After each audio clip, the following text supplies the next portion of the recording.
এই ভিডিওতে আমরা সপ্তম শ্রেণীর দ্বিতীয় পর্যায়ক্রমিক মূল্যায়ন থেকে মূল্যায়নের রায়মার্টিন কোশ্চেন ব্যাংক ইংলিশ 2024 থেকে হুগলি কলেজিয়েট স্কুলের প্রশ্নের উত্তরগুলো আলোচনা করব। সিনের একের দাগেরটা দিয়েছে uncle Podger hangs a picture গল্প থেকে।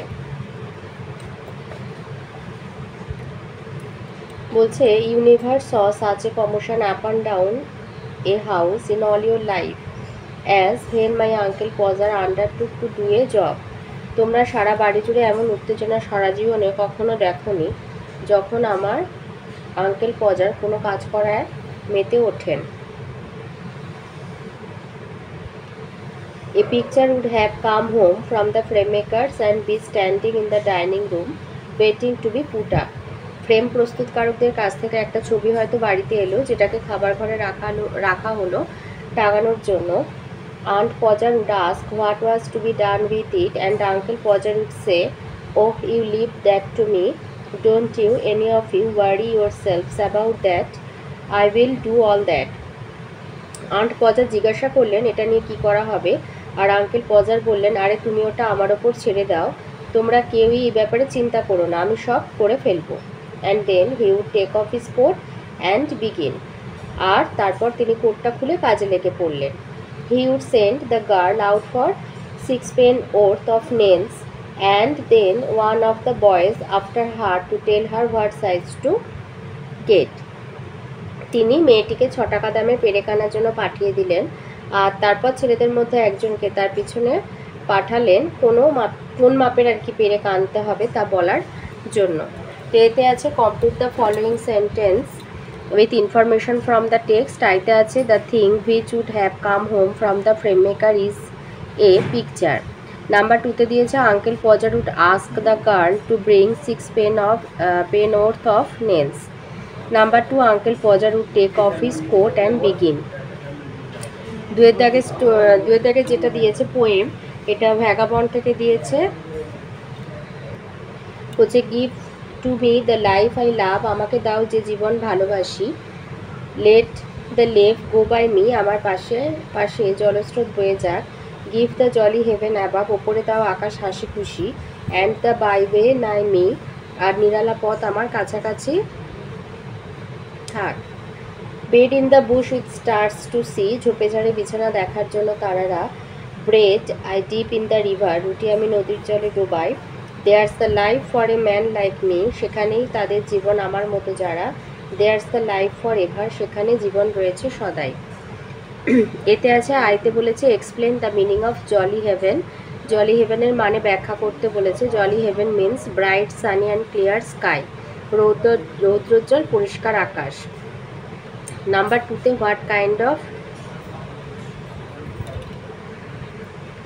নাম্বার 2তে দিয়েছে what kind of life does the vagabond want, কী ধরনের জীবন তিনি চান। The vagabond wants a life in close contact with nature, তিনি এমন একটা জীবন চান যেটা প্রকৃতির কাছাকাছি থাকবে। আনসিন 3-এর দাগে এখানে একটা রিচ ম্যানের গল্প দিয়েছে। বলেছে দেয়ার ওয়াজ এ ভেরি রিচ ম্যান, একসময় একজন খুব ধনী মানুষ ছিলেন। হি কেপ্ট এ প্যারট, তার একটা পোষা টিয়া পাখি ছিল। দ্য বার্ড কুড স্পিক, পাখিটা কথা বলতে পারত।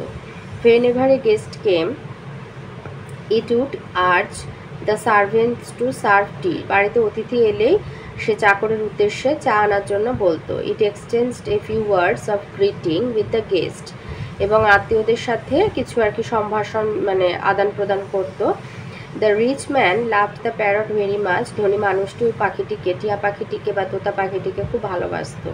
He kept it in a cage and took good care of it. পাখিটিকে একটি খাঁচায় বন্দি করে রাখতো এবং তার খুব ভালো করে যত্ন নিত।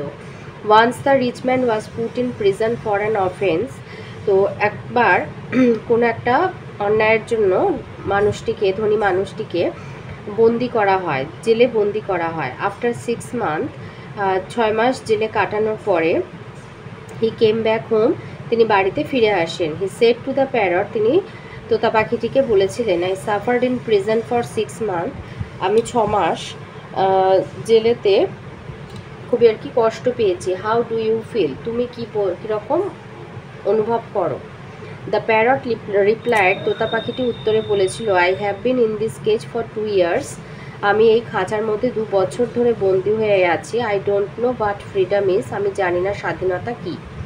The rich man felt for the bird, তখন পাখিটার কষ্ট ধনী মানুষটি বুঝতে পারলো। হি সেট ইট ফ্রি, এবং পাখিটিকে মুক্ত করে দেয়। তো এতে আছে রাইট টি ফর ট্রু আর a for false statement in the boxes provided. আইতে বলেছে the rich man neglected the parrot, ধনী মানুষটি তোতা পাখিটিকে অবহেলা করতো, ফলস।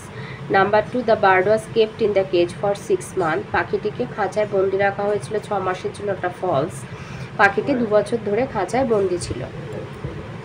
বিতে আছে অ্যান্সার দ্য ফলোয়িং কোশ্চেন। আইতে বলেছে what did the parrot do when a guest came, বাড়িতে অতিথি এলে পাখিটা কি করতো। Whenever a guest came it would আর্টস the servant to serve tea, it exchanged a few words of greeting with the guest.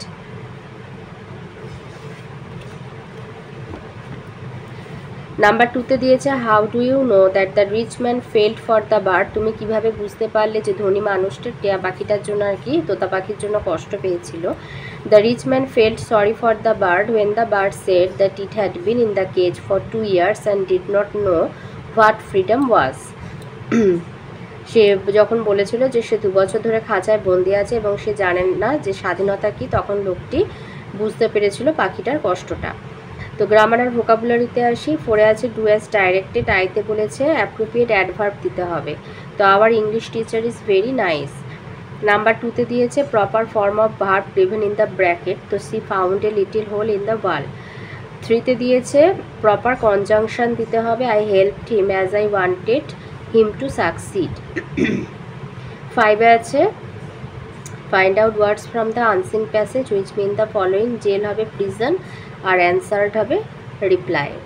তো এই ছিল আজকের আমাদের সপ্তম শ্রেণীর দ্বিতীয় পর্যায়ক্রমিক মূল্যায়নের রায়মার্টিন কোশ্চেন ব্যাংক ইংলিশ থেকে হুগলি কলেজিয়েট স্কুলের প্রশ্নের উত্তরগুলো।